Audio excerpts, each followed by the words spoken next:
Um agente do Serviço de Imigração e Alfândega dos Estados Unidos, o ICE, matou a tiro um condutor no estado do Maine. É o segundo tiroteio fatal envolvendo agentes desta agência em apenas uma semana. A vítima foi identificada como Joan Sebastian Guerrero, um colombiano de 26 anos que tinha autorização para trabalhar nos Estados Unidos, segundo organizações de defesa dos direitos humanos.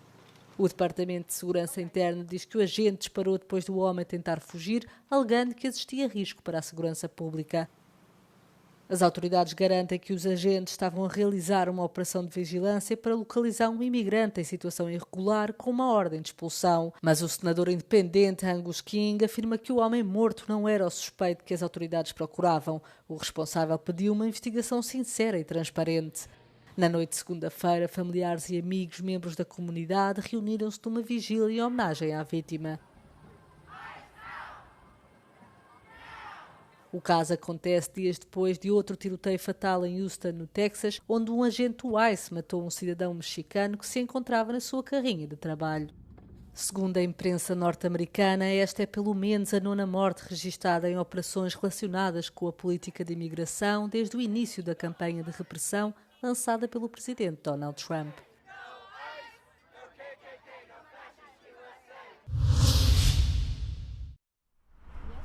O secretário de Estado norte-americano Marco Rubio lançou uma campanha contra o Tribunal Penal Internacional. A Casa Branca poderá aplicar mais sanções a este órgão. Num vídeo publicado na rede social X e num artigo de opinião no Wall Street Journal, Rubio prometeu desmantelar o tribunal. A diplomacia de Washington diz que vai travar a capacidade do TPI de visar e processar militares ou funcionários norte-americanos. Para Rubio, este tribunal ameaça a soberania dos Estados Unidos e está a fazer guerra ao país não com balas ou mísseis, mas com tratados. No ano passado, a administração Trump impôs sanções a funcionários do tribunal, mas com esta campanha vai ainda mais longe e quer pressionar outros países a retirarem-se do TPI. Sublinha que nações dependentes da assistência militar dos Estados Unidos enfrentarão um escrutínio acrescido se não rejeitarem a autoridade do tribunal. O TPI só tem jurisdição para investigar crimes cometidos em Estados que ratificam o Estatuto de Roma, o Tratado de 2002 que o instituiu. Este órgão nunca abriu investigações sobre crimes em solo norte-americano e os Estados Unidos não ratificaram o tratado. Subiu para 4.500 o número de mortos causados pelos 2 sismos que atingiram a Venezuela há quase 20 dias. Entre os portugueses e lusodescendentes, o último balanço oficial dá conta de 114 vítimas mortais, entre elas 21 crianças. O governo venezuelano informou que mais de 19.500 pessoas vivem em acampamentos devido à destruição. Os sismos levaram ao colapso de blocos de apartamentos de vários andares e deixaram milhares de pessoas desalojadas. O governo afirmou que começaria a disponibilizar nos próximos dias alguns apartamentos que se encontravam em construção antes da tragédia. Lembrou, no entanto, que serão necessários recursos significativos para construir mais e prestar assistência no arrendamento e aquisição de imóveis. Muitos venezuelanos continuam à procura de familiares soterrados nos escombros. Há cada vez mais maquinaria para ajudar nos esforços de busca e salvamento. Ainda assim, muitos argumentam que a assistência do Estado nestas operações continua a ser insuficiente. A União Europeia e o Reino Unido anunciaram na segunda-feira sanções coordenadas contra a Rússia por ter levado a cabo ciberataques. No mesmo dia, a Alemanha convocou o embaixador russo em sinal de protesto e França seguirá o mesmo caminho. Nous convoquerons l'ambassadeur de Russie en France dans les prochains jours, mais que nous allons également prendre des sanctions à l'encontre de 9 individus et de 4 entités responsables de cette campagne de cyber qui a été orchestrée par le FSB, le bureau de sécurité, le service de sécurité fédéral de la Russie. As últimas sanções resultam dos ataques à rede energética da Polónia e de uma campanha mais ampla levada a cabo em toda a Europa ao longo dos últimos anos. As medidas conjuntas visam indivíduos e organizações ligados aos serviços de segurança de Moscovo, tendo o Reino Unido acrescentado 24 novos nomes. Londres classificou as tentativas como cada vez mais imprudentes e destinadas a semear o caos e a divisão em toda a Europa. A União Europeia afirmou que o ataque abrangeu países como Chipre, Países Baixos, Áustria, Eslováquia, Roménia e Finlândia. A diplomacia britânica acrescentou ainda que a Rússia está a utilizar redes de cibercriminosos para fazer o seu trabalho sujo. Moscovo nega as acusações. A controvérsia em torno do artigo considerado racista do ex-primeiro-ministro Rajoy chegou à seleção nacional. Na conferência de imprensa que antecedeu a semifinal entre França e Espanha, Lamine Yamal foi questionado sobre o assunto e destacou o multiculturalismo e a integração promovidos pelo desporto. Não creo que haya espacio para hablar de eso, pero el fútbol si es para algo es para integrar, para la sociedad y no hay mejor ejemplo que Francia y nosotros, que somos ejemplo de la integración y que el fútbol al final es eso, no hablar de lo que ha hecho otra persona. O ator neozelandês Sam Neill, mais conhecido pelos papéis desempenhados nos filmes Parque Jurássico e O Piano, morreu aos 78 anos. Em 2023, o ator revelou que lhe tinha sido diagnosticado um tipo agressivo de linfoma. Mas em abril deste ano afirmou estar livre do cancro após ter sido submetido a um tratamento de imunoterapia. A família de Neill escreveu em comunicado que a perda foi súbita e inesperada e detalhou que o óbito não se deveu à doença. Neill era um tesouro nacional para o país, tendo o primeiro-ministro da Nova Zelândia, Christopher Luxon, descrito o ator como um dos grandes.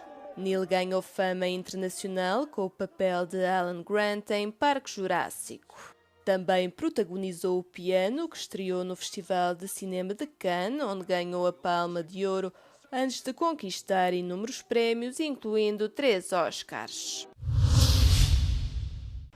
A vigilância por câmara já faz parte do cotidiano em muitos locais do espaço público e em breve poderão ser equipadas com inteligência artificial para reconhecimento facial. Pelo menos é esse o desejo do ministro do Interior da Alemanha. Uma startup alemã, pelo contrário, pretende zelar pela privacidade através da moda. Esta peça de roupa, por exemplo, confunde as câmaras de inteligência artificial. Quem a usa não fica invisível, mas torna-se mais difícil de identificar.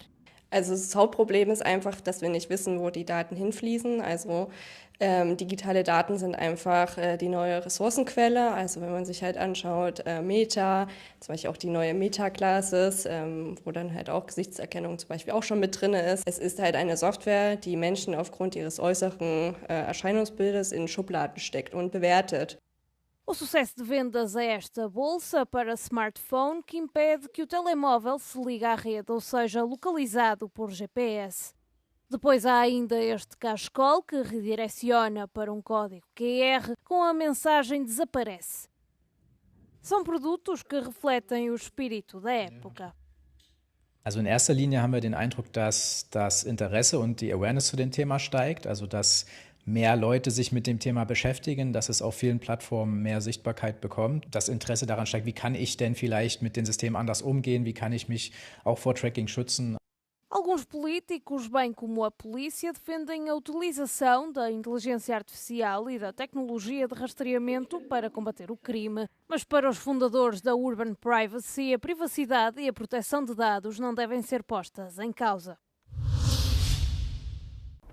A ilha grega de Andros, a segunda maior do arquipélago das Cíclades, tem uma longa tradição marítima. O que se conhece menos é a produção de limões, vinho e produtos lácteos. Todos os anos faz-se em Andros o Festival do Limão, fruto que até meados do século XX foi daqui levado para o Mediterrâneo, Europa Central e Rússia. Το λεμόνι είναι ο χρυσός της Άνδρου. Κάποια χρόνια ζούσαν οι άνθρωποι από τα λεμόνια, τώρα όχι. Αλλά θέλουμε να διατηρήσουμε την παράδοσή μας και ερχόμαστε κάθε χρόνο. A produção pode ter diminuído, mas o limão continua a ser motivo de orgulho para os habitantes locais e a encantar os visitantes. Τα λεμόνια της Άνδρου ήταν εξακουστά και είχε μεγάλη παραγωγή, έφταναν μέχρι πάνω την Μαύρη Θάλασσα με καΐκια και έφευγαν από εδώ. Σήμερα η παραγωγή είναι πολύ λιγότερη, αλλά συνεχίζει να είναι ένα σημαντικό προϊόν για τον τόπο μας. Κάνουμε λεμονάδες, γλυκά κουταλιού, λεμόνι και άνθος λεμονιού που είναι πολύ ωραίο και μοναδικό. Nos últimos anos, as adegas mais modernas têm revitalizado a produção vínica de Andros e colocado a ilha no mapa do enoturismo.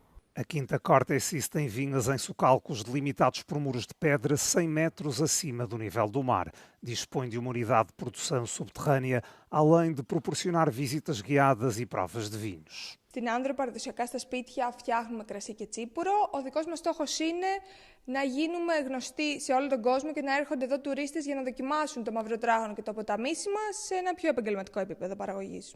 Na zona de Córtesio encontra-se a fábrica da família Assutis, que desde 2009 produz o queijo tradicional de Andros, queijo fresco e o que é feito em panela de barro. Todos os dias são aqui processados cerca de 500 litros de leite. Para a ordenha, Nikos recorre às vacas que cria e também às de outros 5 produtores da ilha. Είναι ιδιαίτερη γεύση του, είναι καθαρά από αγελαδινό γάλα, παστερεωμένο. Το περισσότερο είναι του νησιού, τα οποία τα ζώα εκτρέφονται ελεύθερα. O empreendedorismo em Andros enfrenta muitos desafios. Ao elevado custo de transporte dos produtos, junta-se a dificuldade de encontrar mão de obra qualificada. Είναι ένα πολύ μεγάλο πρόβλημα πλέον. Πολύ ωραία η ζωή στην επαρχία. Πολύ ωραία να λέμε ότι φύγαμε από την Αθήνα και ήρθαμε εδώ, αλλά υπάρχουν πολλά προβλήματα. Πρώτον, δεν υπάρχουν χέρια, δεν υπάρχει εργατικό δυναμικό. Για να μπορέσει να βοηθήσει μια τέτοια επιχείρηση και μια οποιαδήποτε επιχείρηση είναι πάνω στο νησί. Πέρα από τις όμορφες παραλίες και τα καταγάλανα νερά, ο τόπος προσφέρει στον επισκέπτη όλα όσα χρειάζεται για να ηρεμήσει και να βιώσει την αυθεντική αιγιοπελαγίτικη φιλοξενία, που σύντομα θα τον οδηγήσει και πάλι στο νησί. Από την Άνδρο για το Euronews, Απόστολος Τάικος.